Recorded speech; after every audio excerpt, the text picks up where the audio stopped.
Welcome back to Thimbleberry U. It is podcast episode number 3. I am John Gage, joined again by Amy Walls from Thimbleberry Financial. And Amy, today we're going to talk about a topic that has a few people nervous. Yes, market volatility. All right, let's dive right in. The market has been high for a while. We hear about breaking all kinds of records. There are some people who worry and say, is the market getting a little too high? What do you say to them? I definitely understand the fear. I hear it from clients on a regular basis. I think it's really important to not just think that the fear is that the market is high, but to dig a little deeper to figure out what may actually be driving that fear. Is it that retirement's just around the corner and you're worried that you're going to be drawing down on your accounts? Is it that you're new to investing and you've heard horror stories from other people? Maybe it's actually the current political environment that's driving some of that uncertainty. Right. And I think once you actually know where your fear is coming from, then you can start to address the real issue behind the fear. You know, when it comes to the market being high, I think it's important to keep perspective. Unless the market is in a decline, the market is either at a high or recovering from a decline. So the only time it's really down is in that decline, if you will. Right. Okay. Yep. It's also important to know that downturns happen. Yeah. They tend to happen in cycles, but that doesn't mean that they're going to happen like clockwork. And they're also going to be positively and negatively influenced by other factors. Okay. The policy of the Federal Reserve Board, politics. And I want to touch on this, not that I'm trying to get into politics today, but no matter what anyone says, one person does not control the market. I think that's really important to know. I think today it is. And no political party controls the market. Right. And trade also plays a role. We've been hearing a lot about that recently. Absolutely. So these are some of the factors that go into the market having upturns and downturns, and downturns happen because it's part of the natural cycle, natural evolution of things. So if I'm worried about the market, what steps can you recommend that I take to assuage some of those fears? Yeah, I have to be general here, of course, because I don't know people's situations that are listening or your situation. But I think the first thing is be proactive. Do what you can while the market's good. Have a plan for what you need to do to get to your goals. Have a plan for knowing what to do when the market's down. And as part of that plan, make sure you have an adequate cash reserve. And also look and see if you need to rebalance anything within your portfolio. I think those are some good general steps. That's just something good to check in on periodically, no matter what the market's doing. Absolutely. Also, if you're worried, it's good to know some of these facts. I already mentioned that downturns are normal, and historically stocks have recovered. Another thing to know, though, is that over the last 35 years, stocks have gone negative at some point during each calendar year by an average of 14%. Okay.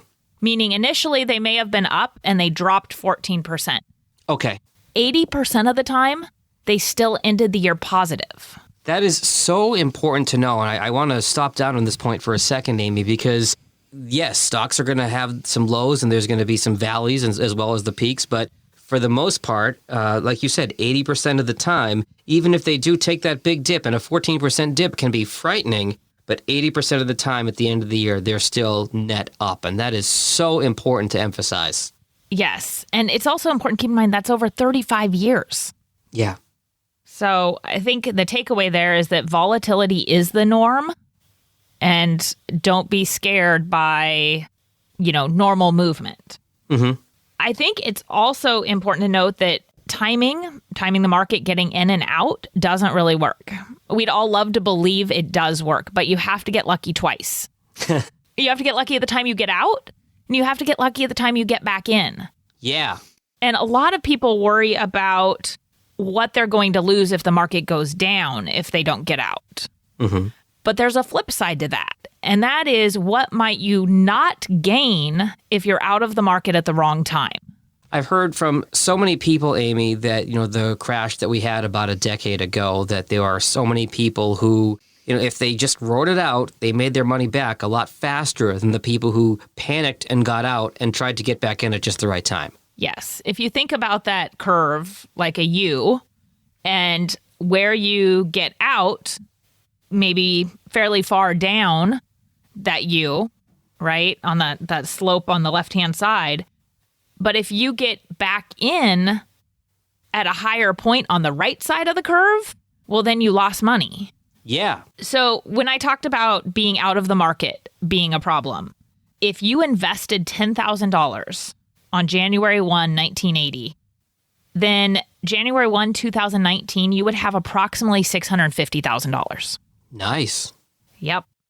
But if you missed the 30 best days in the market, 30 best days in that 38-year period, you would have only had about $125,000. That's less than a quarter of that 650. Yes. And if you miss the 10 best days, you have less than half at approximately $300,000. Wow. So I think it's easy to think about what might happen if the market goes down, but there's an opportunity cost on the flip side too. Yeah.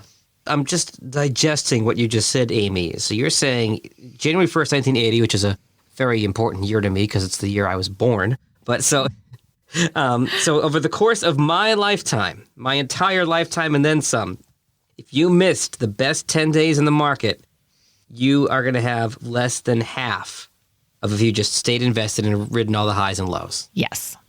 And that includes even the downturn in 2008, right? It does.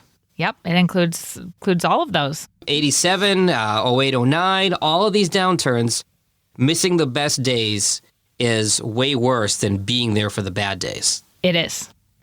So I think the other thing that someone needs to do is keep the long-term perspective. Mm-hmm. You know, your goals.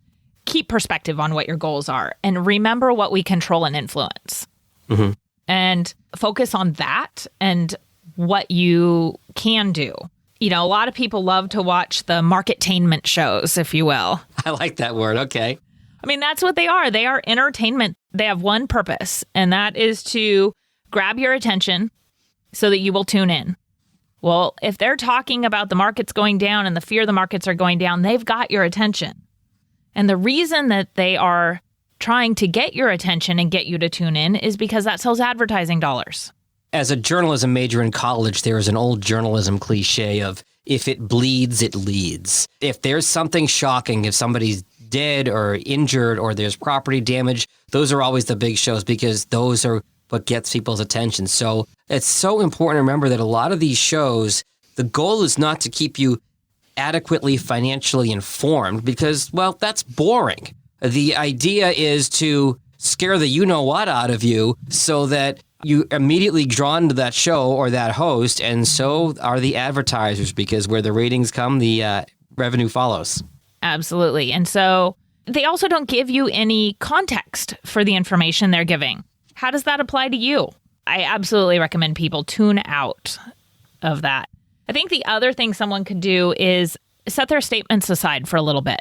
I'm not saying don't check on your accounts, but if you know you're going to be freaked out because you know the market's down and that's going to cause a little heartburn, set it aside for a little bit. Open it when someone's around who does have some perspective on your situation. Okay. And then have them help you focus on your long-term goals and the things that you do overall to get there. You know, it's that you're still contributing to your 401k or your 403b. So you're buying at a discount, that you're doing Roth conversions, you know, whatever it is that is going to help you get there that you can control or influence. The human mind can be a very scary place, especially when it comes to anxiety and things like that. And if you are having anxiety about what's in your statement, worried about what's down, that is such a good idea to open it with somebody who can help give you the perspective and keep you on that even keel. But let me ask you this, Amy. There actually is, in some ways, a bright side of a downturn, right?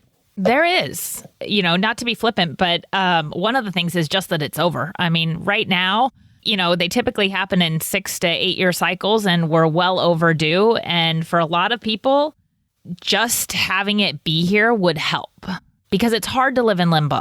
Yeah. It's really hard. And if you feel like maybe you're close to retirement, but don't want to start your retirement right at the beginning of a downturn and are afraid it's going to happen, very legitimate fear that living in limbo is uncomfortable. So I think in terms of where the opportunities are, though, you know, if you have cash on the sidelines, I'm not talking about your cash reserve here because you need that. You can consider investing it. Maybe you're somebody who's doing Roth conversions. Well, some people I've heard say, maybe I shouldn't do a Roth conversion if the market's down. I would argue it's absolutely a great time to do a Roth conversion. Really? And yep. The reason being, let's say that you have $100,000 in an IRA that you are planning to convert. And for the sake of this illustration, let's say the market goes down 30% and your account also goes down 30%. Okay, so now you have $70,000 in that account. Right. Well, if you convert while it's at $70,000, your tax bill from the conversion is based on $70,000, not $100,000. Ah. So you just got $30,000 over to the Roth without any taxes applied to it. So it was $30,000 of free money transferring, because when the market does recover, assuming both accounts are invested similarly, then you've got the same dollar amount over in the Roth. You just didn't pay tax on $30,000 of it. I like that. That makes a lot of sense. Is if you transfer it when the value's down, there's less of that money being transferred that you're going to be subject to taxes on. And not always, but in most situations, that money is going to bounce back to where it was previously. Exactly. The other thing you can do, and we work with a lot of clients in tech, is if you have incentive stock options. And let me say this about incentive stock options.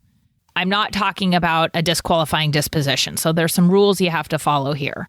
But if you are going to qualify for favorable tax treatment, it might be a great time to exercise when the market is low because you're buying those shares at a discount. Okay. And especially here in Oregon, AMT is a big deal.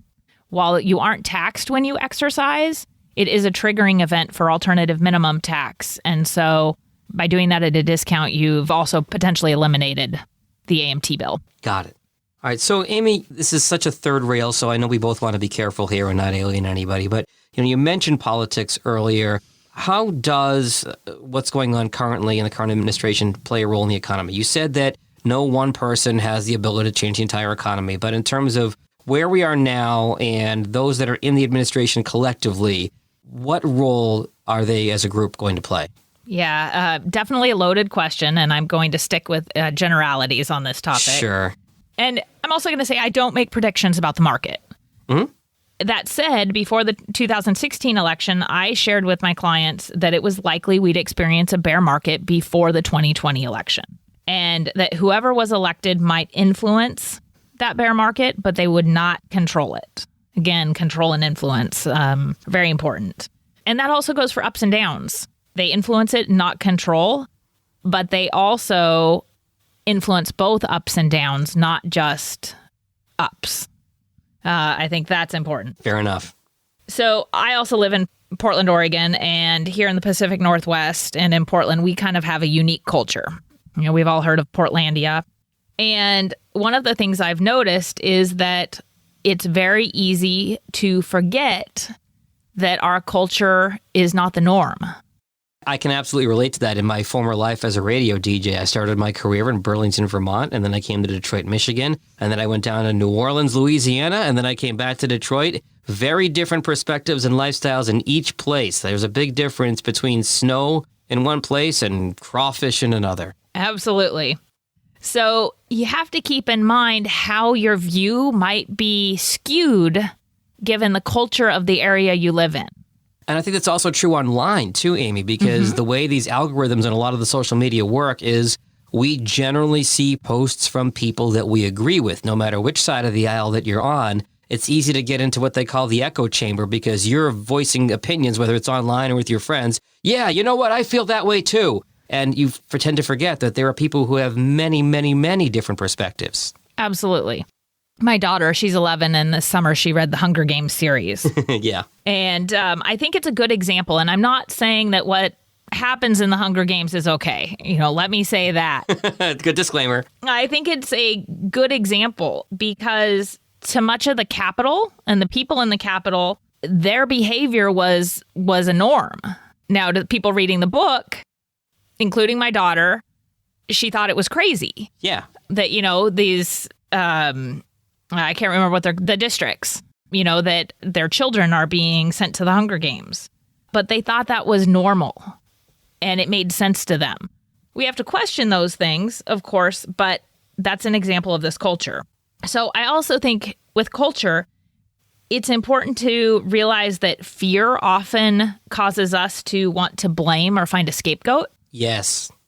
And politics are an easy scapegoat. So, whether that's the fear of President Snow from the district citizens or from President Snow perspective and those of the Capitol, the fear of the districts, it's just, you have to keep it in mind. And what I'd say is our elected officials don't control, they influence, and we get to influence too through our elections. So I think the point that I want to make is don't give your power away to the elected officials thinking they control all of this. By the people, for the people. Yeah.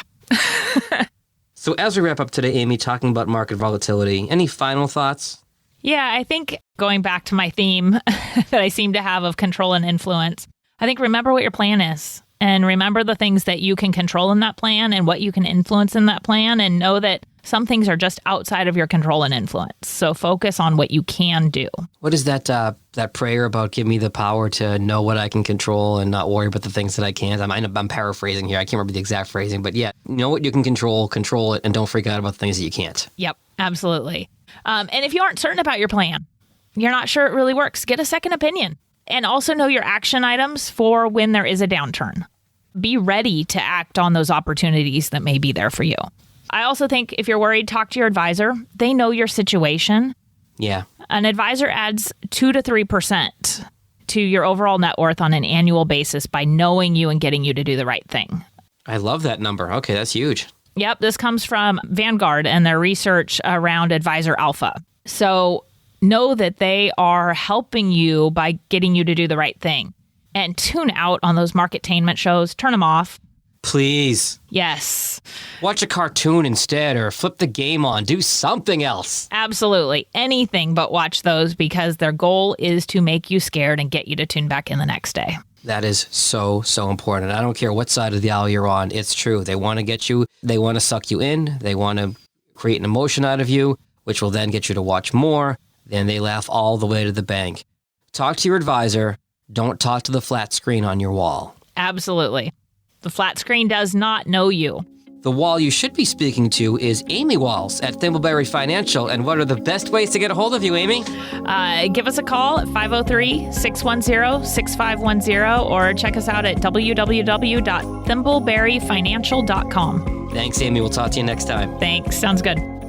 Registered representative. Securities offered through Cambridge Investment Research, Inc., a broker-dealer. Member FINRA, SIPC. Investment advisor representative. Cambridge Investment Research Advisors, Inc., a registered investment advisor. Cambridge and Thimbleberry Financial are not affiliated. Cambridge does not offer tax or legal advice. Thimbleberry Financial is located at 650 Northeast Holiday Street, Suite 1600, Portland, Oregon, 97232.